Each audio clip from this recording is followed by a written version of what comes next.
VBN, The Rich Video Blog Network, home to weekly NFL predictions, great personality profiles, great professional wrestling video blogs, great sports video blogs, great MBTA video blogs, and a whole lot more. Collection of my work goes back to June of 2014 on various social media websites.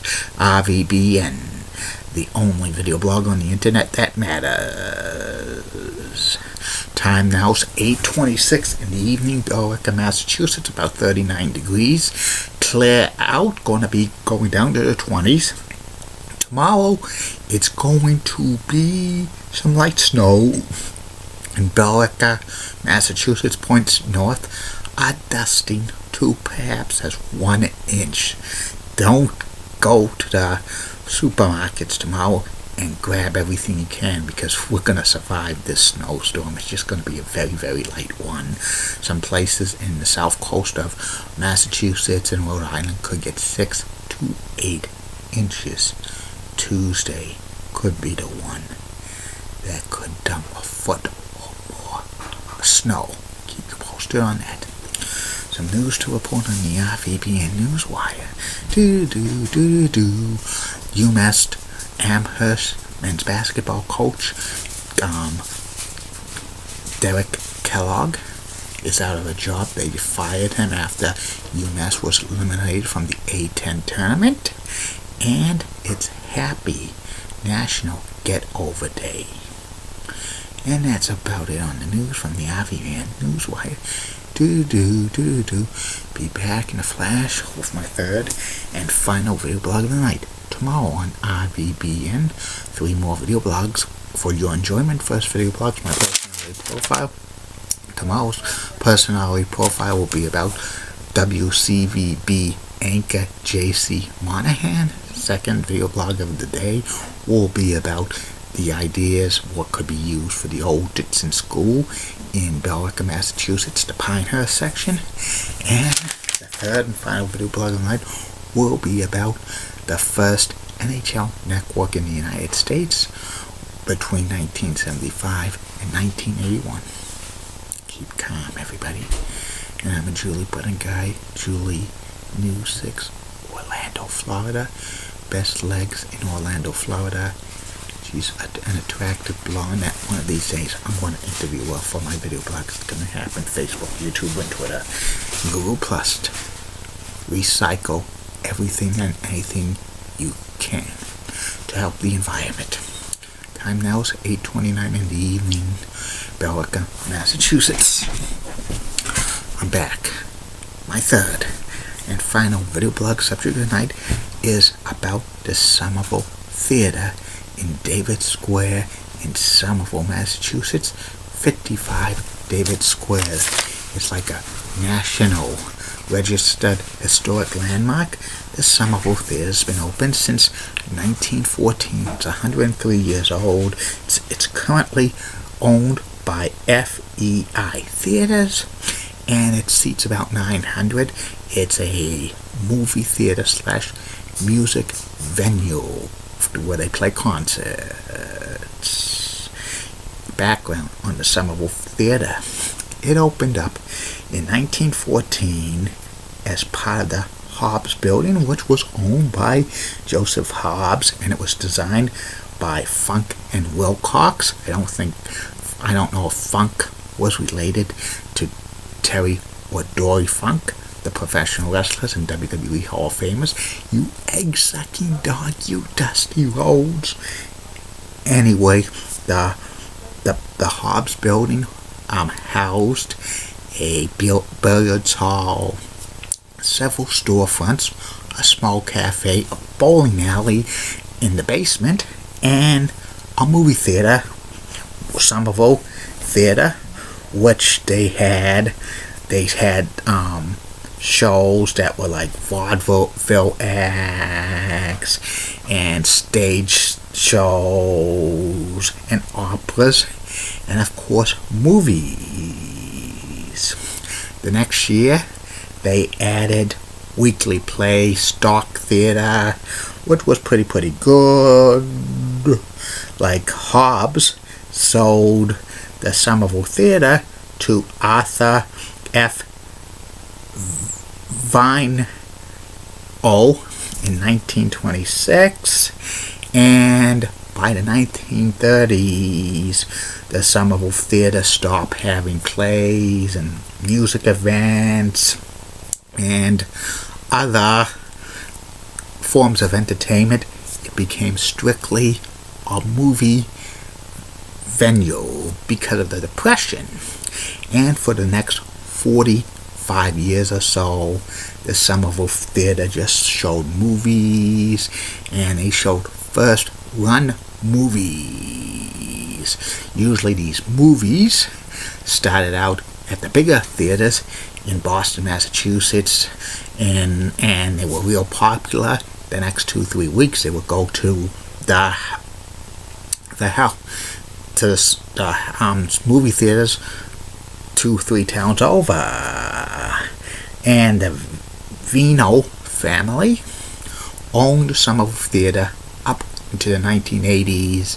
They owned several other movie theaters besides the Somerville Theater, including the Broadway Theater in East Somerville, Massachusetts, the Teal Square Theater, which was just down the road in Teal Square in West Somerville, Massachusetts, the Reed Net Theater in Arlington, Massachusetts, the Capitol Theater in Arlington, Massachusetts, and the Fresh Pond Drive-In, which was in Cambridge, Massachusetts, right near the train tracks. And the Somerville Theater was known for its fresh popcorn and also its giveaway night, which they gave away lots of stuff, including gift certificates to restaurants and discounted movie tickets, and they gave away appliances like washers, dryers, television sets, and other stuff. But by the 1970s, the Somerville Theater was having a sharp decline in attendance because modern movie theaters were being built in the area in Cambridge with the Harvard Square Theater, and also in Boston they were building the Copley Square Theater and the Sherry Theater, which were bigger movie venues and were like state of the art. And by 1982, a movie theater opened in the Assembly Square Mall, which that drove away the business from the Somerville Theater. The Vino family had to sell the Somerville Theater to Garden Daly, and he kind of turned it into a repertory house movie theater, meaning that the new owner basically had like second run films at the Somerville Theater, which means most of those movies that were played at the Somerville Theater in this time period were basically out of most of the major movie theaters. And also he showed direct like hard to find movies or international movies. But the declining business of the Somerville Theater was hurting him in his pocket. So by 1989, Daly gave up his lease to the Somerville Theater, and it was bought by the Fryman family, which also owned the Capitol Theater in Arlington, Massachusetts. And they closed the Somerville Theater down for several months. Between 1989 and 1990, there was fear that the Somerville Theater was going to close for good. But it reopened in the spring of 1990, and they started to play musical concerts there again, plus showing more movies. But inside the Somerville Theater, the theater was aging, and they needed needed to make it more modern. All the stores and the billiards hall and the cafe in the Hobbs building were all closed, and they had to do a major renovation project to the Somerville Theater. They added more movie theaters to the Somerville Theater, added an elevator for handicap accessible, and also had modern bathrooms, and renovated the main theater of the Somerville Theater, put in new balconies and just made it more wider. They started to have a lot of more music concerts there through the 1990s, 2000s. U2 played there, and Bruce Springsteen played there, and other musical acts played there. And plus, they had sometimes speeches of famous people there, and they also added a art gallery for the Museum of Bad Art. And by the late 2000s, the Somerville Theater was playing first-run movies again.